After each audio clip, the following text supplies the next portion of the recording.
Hello guys, welcome to my channel horror claps. यह मेरे channel की पहली वीडियो है, तो प्लीज़ इसे लास्ट तक ज़रूर देखिए क्योंकि बहुत ही ज़्यादा इंटरेस्टिंग होने वाली है ये video. So without wasting your time, let's begin the story.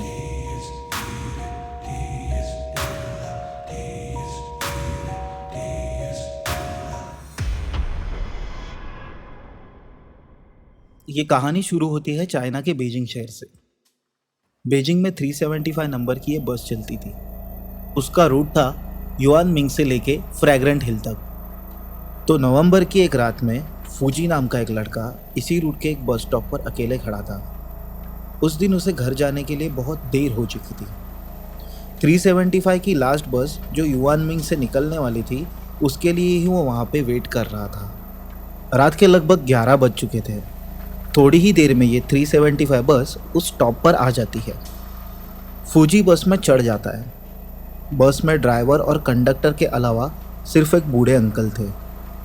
Fuji seat पर बैठ जाता है और बस शुरू हो जाती है। नवंबर का महीना होने के बावजूद हल्की हल्की बारिश शुरू हो जाती है। दिन भर के काम से फूजी बहुत थक चुका था। विंडो से आती ठंडी ठंडी हवाओं से उसकी आंख लग जाती है और वो वैसे ही खिड़की पर सर रख के सो जाता है। थोड़ी देर बाद उसकी नींद खुल जाती है। उस समय बारिश बहुत तेज़ी से हो रही थी। कंडक्टर फूजी से बात करने आता है। उसने कहा, बारिश के कारण ब्रिज पानी से पूरा भर चुका है और टूट गया है, तो वहां से बस को ले जाना पॉसिबल नहीं है। तो इसीलिए हमें दूसरे रूट से बस को ले जाना पड़ेगा जो घने जंगल से होके गुजरता है, या फिर हमें बस यहीं पे रोकनी पड़ेगी। ये बात सुन के फूजी और बूढ़े अंकल जंगल के रास्ते से जाने के लिए राज़ी हो जाते हैं क्योंकि दोनों को भी घर जल्दी पहुंचना था। बिना वक्त गवाए ड्राइवर गाड़ी को जंगल की तरफ घुमा लेता है।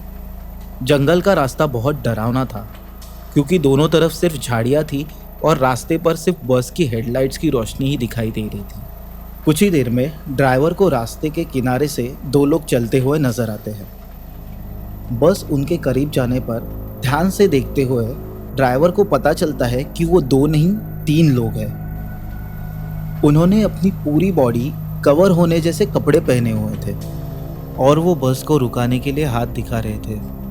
ड्राइवर को लगा कि इतनी रात में इन्हें दूसरी कोई गाड़ी मिलेगी नहीं, इसीलिए वो उनके लिए बस वहीं रोक देता है।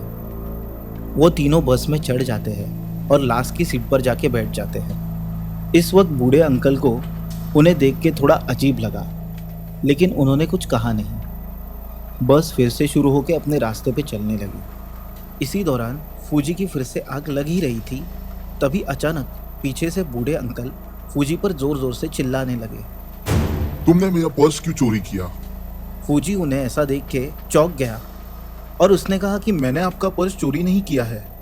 ये आप क्या बोल रहे हैं? दोनों की ये बात अब धीरे धीरे झगड़े में बदल चुकी थी। ये सब देख के कंडक्टर उन्हें समझाने की कोशिश करते हैं, लेकिन बूढ़े अंकल सुनने के लिए तैयार ही नहीं थे। मजबूरन कंडक्टर को उन्हें बीच रास्ते में उतारना पड़ा। अब उतरते ही फूजी वापस उनसे पूछता है, आपने ऐसा क्यों किया? वो मेरी लास्ट बस थी। अब आपकी वजह से मुझे घर पे जाने के लिए और देरी होगी। तो बूढ़े अंकल शांति से कहते हैं, बेटा, मैंने ये जो भी किया वो तुम्हें बचाने के लिए किया। जब से वो 3 लोग बस में चढ़े थे, तभी से मुझे उन पे शक हो रहा था। थोड़ी थोड़ी देर में मैं उन्हें पीछे पलट के देख रहा था कि तभी अचानक एक जोर का हवा का झोंका आया। तो मैंने देखा कि वो तीनों के पैर ही नहीं थे। जैसे ही मैंने ये देखा, मैंने सोच लिया कि अब इस बस में से मैं तुम्हें लेके उतर जाऊंगा। इसीलिए मैंने ये सब नाटक तुम्हारी जान बचाने के लिए किया। ये बात सुन के फूजी के पैरों तले ज़मीन खिसक गई। तुरंत ही उन दोनों ने डिसाइड किया कि ये सारी बातें जाके पुलिस स्टेशन में बताएंगे। पुलिस स्टेशन पहुंचने के बाद उन बूढ़े अंकल ने तुरंत ही सारी बातें पुलिस को बताई, लेकिन पुलिस ने ये सब उनका भ्रम बता के उन्हें वहाँ से जाने के लिए कह दिया। जाते जाते उन्होंने फूजी और अंकल का एड्रेस और नंबर नोट डाउन कर लिया।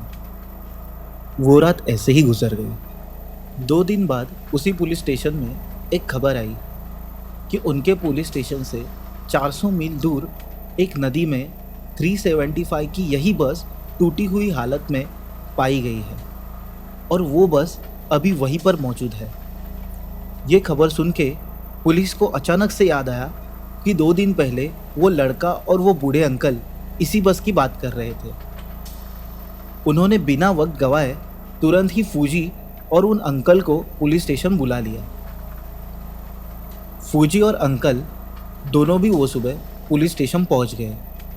उन्होंने उस रात की सारी बातें फिर से एक बार पुलिस को बताई, लेकिन इस बार पुलिस को उनकी बातों पे भरोसा होने लगा। दूसरी जगह जहाँ पर यह बस मिली थी वहाँ पर नज़ारा बहुत ही भयानक था। जैसे ही पुलिस इन्वेस्टिगेट करने के लिए बस के पास पहुँची तो उन्होंने देखा कि सामने ही 2 लाशें थी, एक बस ड्राइवर की और दूसरी बस कंडक्टर की। अंदर जाते ही उन्हें 3 लाशें और मिली, पर चौंकाने वाली बात तो ये थी कि वो तीनों बॉडीज़ पूरी तरीके से सड़ चुकी थी। तीनों लाशों की सिर्फ हड्डियां ही दिख रही थी, जबकि एक्सीडेंट होके सिर्फ 2 ही दिन हुए थे। पुलिस को समझ में ही नहीं आ रहा था कि ये सब हुआ कैसे। ऊपर से ये बस अपने रूट से 400 मील की दूरी पे थी, जबकि उसमें इतना फ्यूल था ही नहीं कि वो इतनी दूर ट्रैवल कर पाए। चाइना के जो डेपो थे वो बस में इतना ही फ्यूल डालते थे कि बस ज़्यादा से ज़्यादा अपना रूट 2 बार कवर कर सके। तो ये बात पुलिस को और ज़्यादा खटक रही थी कि बीच रास्ते में इन्होंने कहीं और किसी जगह पे फ्यूल तो नहीं भरा। इसीलिए पुलिस अब फ्यूल टैंक चेक करने के लिए आगे बढ़े तो उन्हें और एक झटका लगा। जैसे ही उन्होंने फ्यूल टैंक खोला उसमें से एक तरह का रेड फ्लूइड निकल रहा था। ध्यान से देखने पर उन्हें पता चला कि ये और कुछ नहीं, ये खून है। इस घटना को हुए आज 29 साल हो गए हैं, लेकिन आज तक चाइना का पुलिस डिपार्टमेंट इस बात का पता नहीं लगा पाई कि ये सब चीज़ें आखिरकार हुई तो हुई कैसे। ये अनसॉल्व मिस्ट्री आज भी चाइना के पुलिस स्टेशन में एक राज बनकर दबी हुई है, जिसपे से कोई भी आज तक पर्दा उठा नहीं पाया। सो गाइस, कैसे लगी आपको ये स्टोरी? आई होप ज़रूर अच्छी लगी होगी।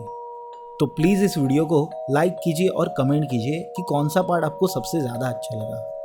और अगर आप ऐसी हॉरर स्टोरीज़ को सुनना पसंद करते हैं तो मेक श्योर कि आप मेरे चैनल हॉरर क्लैप्स को सब्सक्राइब करें और आने वाली वीडियोस के अपडेट के लिए बेल आइकन ज़रूर दबाइए।